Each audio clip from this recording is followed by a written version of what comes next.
দুৰ্ঘটনাৰ পিছত চৰাইদেউৰ টেঙাপুখুৰীৰ আৰক্ষী চকীত উপস্থিত হৈ অভিনেত্ৰী বৰ্ষাৰাণী বিষয়া আৰু তেওঁৰ স্বামী ভাস্কৰ বৰুৱা।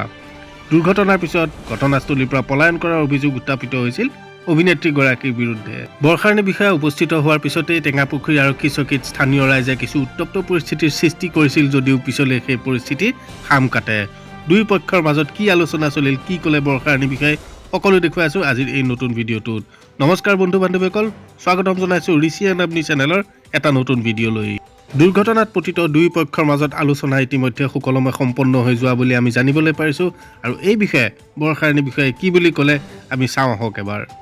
দুৰ্ঘটনাৰ বিষয়ে এটাই ক'ম যে দুৰ্ঘটনা কেতিয়াও পৰিকল্পিত নহয়, সেইকাৰণে তাক দুৰ্ঘটনা বুলি কোৱা হয়, এক্সিডেণ্ট বুলি কোৱা হয়। গতিকে এতিয়া আমি আহিলোঁ, তেওঁলোকক দেখিলোঁ, ভগৱানৰ কৃপাত তেওঁলোকো সুস্থ, আমাৰো একো হোৱা নাই ক্ষতি। এইখিনিতে আমাৰ মাজত এটা সুন্দৰকৈ তেওঁলোকো ভাবি আছিলে যে আমি খবৰ ল'বলৈ অহা নাই, কিন্তু আমি আচলতে আমাৰ যিখিনি অনুষ্ঠানৰ ল'ৰা সেইখিনিৰ জৰিয়তে মই গোটেইখিনি ল'ৰাখিনি কেনে আছে কি কথা খবৰ লৈছিলোঁ। বা যি হওক, এতিয়া আমাৰ মাজত এটা বুজাবুজি হ'ল। তেওঁলোকৰ গাড়ীখনো আমাৰ গাড়ীখন চব ইঞ্চুৰেঞ্চ ক্লেমতে বনোৱা হ'ব। গতিকে বাকী ভৱিষ্যতে তেওঁলোকৰ যি ককায়ে তেওঁলোকৰ লগতো কথা, তেখেতৰ লগতো কথা হ'ল, এতিয়া এটা মিলা মিছা হ'ল আৰু।